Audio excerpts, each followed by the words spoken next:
ഉദ്ഹിയ്യത്തിൻ്റെ മൃഗത്തെ അറക്കുമ്പോഴും മാംസത്തിന് വേണ്ടി മറ്റു മൃഗങ്ങളെ അറക്കുമ്പോഴും ശ്രദ്ധിക്കേണ്ട ഒരുപാട് കാര്യങ്ങളുണ്ട്. അതിൽ ഏറ്റവും പ്രധാനപ്പെട്ട ഒരു കാര്യമാണ് അറവ് നടത്തുന്ന സന്ദർഭത്തിൽ ബിസ്മി പറഞ്ഞ് അറക്കുക എന്നുള്ളത്. ബിസ്മില്ലാഹി വല്ലാഹു അക്ബർ, ബിസ്മില്ലാഹി വല്ലാഹു അക്ബർ എന്നാണ് അറവ് നടത്തുന്ന സന്ദർഭത്തിൽ പറയേണ്ടത്. ബിസ്മില്ലാഹി റഹ്മാൻ റഹീം എന്ന് പൂർണ്ണമായി പറയേണ്ട ആവശ്യമില്ല. ബിസ്മില്ലാഹി അല്ലാഹു അക്ബർ എന്നും പറയരുത്.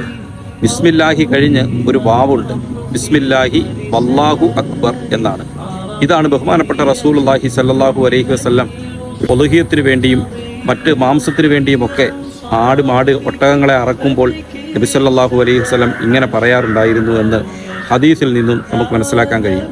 അറവ് നടത്തുന്ന സന്ദർഭത്തിൽ ബിസ്മി പറയാതിരുന്നാൽ ആ മാംസം ഭക്ഷിക്കൽ പാപകരമാണ് എന്ന് ഖുർആൻ പഠിപ്പിക്കുന്നുണ്ട്. ബഹുമാനപ്പെട്ട ഇമാം അബൂ ഹനീഫ, ഇമാം അഹമ്മദ് ബിൻ ഹംബൽ, ഇമാം മാലിക് തുടങ്ങിയ പ്രസിദ്ധരായ കർമ്മശാസ്ത്ര പണ്ഡിതന്മാരുടെ വീക്ഷണത്തിൽ അറവ് നടത്തുന്ന സന്ദർഭത്തിൽ ബിസ്മി പറയൽ നിർബന്ധമാണ്. അവർ നിർബന്ധമാണ് എന്ന് പറഞ്ഞതിന് തെളിവായി ഉദ്ധരിക്കുന്നത് സൂറത്തുൽ അൻആം 121 ആയത്താണ്.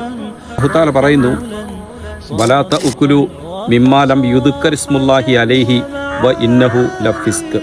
അള്ളാഹുവിൻ്റെ നാമം ഉച്ചരിക്കപ്പെടാതെ അറക്കപ്പെട്ട മൃഗത്തിൻ്റെ മാംസം നിങ്ങൾ ഭക്ഷിക്കരുത്. തീർച്ചയായും അത് കുറ്റകരമാണ്, പാപകരമാണ്. അപ്പോൾ ഈ ആയത്തിൻ്റെ വെളിച്ചത്തിൽ പണ്ഡിതന്മാരുടെ അഭിപ്രായത്തിൽ ബിസ്മി പറയാതെ അറക്കപ്പെട്ട മൃഗത്തിൻ്റെ മാംസം കഴിക്കൽ പാപകരമാണ്, കുറ്റമാണ് എന്നാണ്. ഇനി അറവ് നടത്തുന്ന സന്ദർഭത്തിൽ ബിസ്മി മറന്നുകൊണ്ട് പറയാതിരുന്നാൽ, മനഃപൂർവ്വമല്ല, മറന്നുകൊണ്ട് പറയാതിരുന്നാൽ പ്രശ്നമില്ല. കാരണം മറന്നു ചെയ്യുന്ന കാര്യങ്ങൾ അല്ലാഹു സുബ്ഹാനഹു വ തആല തരുമെന്ന് നമുക്ക് ഹദീസുകളിൽ നിന്നും കാണാൻ കഴിയും. ബഹുമാനപ്പെട്ട നബി സല്ലല്ലാഹു അലൈഹി വസല്ലം തങ്ങൾ പറഞ്ഞു, ഇന്നല്ലാഹ തജാവസ അൻ ഉമ്മത്തി അൻ അൽ ഖതഅ വൻ നിസിയാന വ മുസ്തഖ്രിഹു അലൈഹി. 3 കാര്യങ്ങളുടെ പേരിൽ എൻ്റെ ഉമ്മത്തികളെ അല്ലാഹു സുബ്ഹാനഹു വ തആല ശിക്ഷിക്കുകയില്ല. ഒന്ന്, അബദ്ധത്തിൽ ചെയ്തു പോയ തെറ്റുകളുടെ പേരിൽ, മറന്നുകൊണ്ട് ചെയ്തു പോയ കുറ്റങ്ങളുടെ പേരിൽ, അതുപോലെ ഒരാളുടെ നിർബന്ധത്തിന് വഴങ്ങി, ഭീഷണിക്ക് വഴങ്ങി ചെയ്ത തെറ്റുകളുടെ പേരിൽ അല്ലാഹു സുബ്ഹാനഹു വ തആല ഒരാളെ ശിക്ഷിക്കുകയില്ല എന്ന് ബഹുമാനപ്പെട്ട റസൂലുള്ളാഹി സ്വല്ലല്ലാഹു അലൈഹി വസല്ലം തങ്ങൾ പഠിപ്പിക്കുന്നുണ്ട്. മറന്നുകൊണ്ട് ബിസ്മി പറയാതിരുന്നാൽ അതിൻ്റെ പേരിൽ പ്രശ്നമില്ല, കുഴപ്പമില്ല എന്ന് നാം മനസ്സിലാക്കുക.